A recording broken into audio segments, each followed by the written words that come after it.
మాజీ మంత్రి ధర్మపురి శ్రీనివాస్ కన్నుమూశారు. అనారోగ్యంతో బాధపడుతూ తుది శ్వాస విడిచినట్టు కుటుంబ సభ్యులు తెలిపారు. తెల్లవారుజామున గుండెపోటుతో కన్నుమూసినట్టుగా తెలుస్తోంది.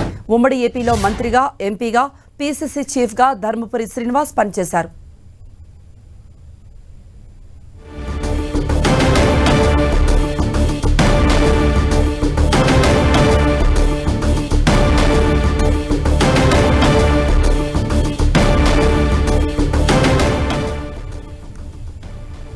మాజీ మంత్రి ధర్మపురి శ్రీనివాస్ కన్నుమూశారు. అనారోగ్యంతో బాధపడుతూ తుది శ్వాస విడిచినట్టుగా కుటుంబ సభ్యులు తెలిపారు. తెల్లవారుజామున గుండెపోటుతో కన్నుమూసినట్టుగా తెలుస్తోంది. ఉమ్మడి ఏపీలో మంత్రిగా, ఎంపీగా, పీసీసీ చీఫ్గా ధర్మపురి శ్రీనివాస్ సేవలందించారు.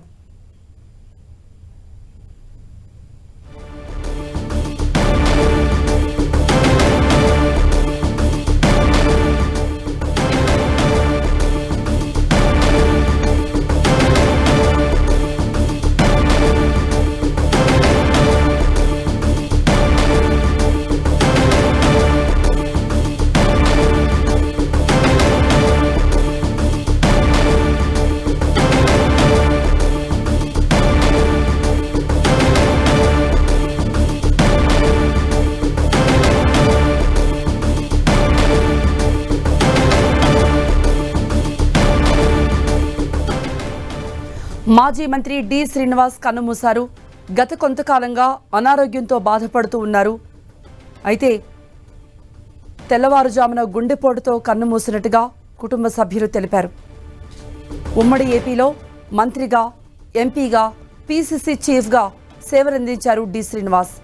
మాజీ మంత్రి ధర్మపురి శ్రీనివాస్ ఈ తెల్లవారుజామున గుండెపోటుతో కన్నుమూశారు. గత కొంతకాలంగా అనారోగ్యంతో బాధపడుతూ ఉన్నారు.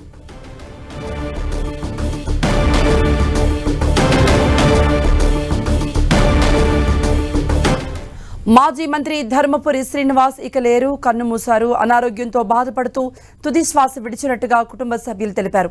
తెల్లవారుజామున గుండెపోటుతో కన్నుమూసినట్టుగా తెలుస్తోంది. ఉమ్మడి ఏపీలో మంత్రిగా, ఎంపీగా, పీసీసీ చీఫ్గా ధర్మపురి శ్రీనివాస్ సేవలందించారు. మరిన్ని అప్డేట్స్ మా ప్రతినిధి సతీష్ అందిస్తారు. సతీష్. కాంగ్రెస్ సీనియర్ నేత మాజీ మంత్రి ధర్మపురి శ్రీనివాస్ తెల్లవారుజామున 3 గంటల ప్రాంతంలో అనారోగ్యానికి గురై గుండెపోటుతో మృతి చెందారు. ఈ విషాద ఘటన నిజామాబాద్ లో రాజకీయ వర్గాల్లో కొంత తీవ్ర విషాదాన్ని నింపిందని చెప్పుకోవచ్చు. చాలా రోజులుగా అనారోగ్యంతో బాధపడుతున్నటువంటి శ్రీనివాస్ క్రియాశీలక రాజకీయాలకు కొంతకాలంగా దూరంగా ఉంటున్నారు. నిజామాబాద్ పరిధిలో తనకంటూ ఒక ప్రత్యేకత ఏర్పాటు చేసుకున్నారు. రాష్ట్రంలోనే ఉమ్మడి ఆంధ్రప్రదేశ్ లో పీసీసీ ప్రెసిడెంట్ గా కూడా పనిచేశారు. చాలా సుదీర్ఘ కాలం పాటు కాంగ్రెస్ లోనే కొనసాగారు. చివరిగా కాంగ్రెస్ నాయకుడిగానే తను మృతి చెందారు. చాలా మంది కూడా ధర్మపురి డి శ్రీనివాస్ రాజకీయంగా ఎదగడం పట్ల చాలా మంది కూడా అప్పట్లో కొంత ఎంకరేజ్ చేశారు. కాంగ్రెస్ అధిష్టానం పూర్తి సపోర్ట్ కూడా ఇచ్చింది. ధర్మపురి శ్రీనివాస్ మృతి చెందడం పట్ల కుటుంబ సభ్యుల్లో తీరని శోకాన్ని నింపిందని చెప్పుకోవచ్చు. ప్రత్యక్ష రాజకీయాలకు కొంతకాలంగా దూరంగా ఉంటున్నారు. తెల్లవారుజామున డి శ్రీనివాస్ మృతి చెందారు. కృప. సతీష్, డి శ్రీనివాస్ పార్థివ దేహాన్ని ఎక్కడ ఉంచుతారు? అంటే అభిమానుల సందర్శనార్థం ఎక్కడ ఉంచే అవకాశం ఉంది? అంత్యక్రియలు ఎప్పుడు జరుపుతారని దానిపై కుటుంబ సభ్యులు ఏమైనా చెప్పారా?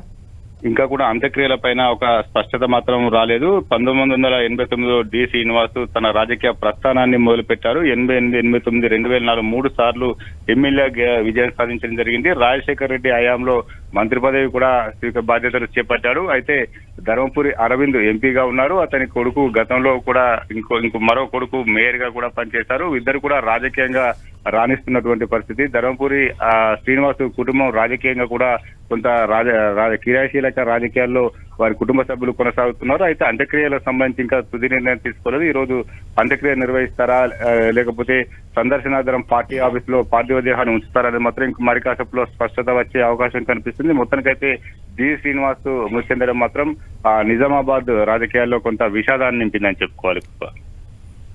రైట్ సతీష్.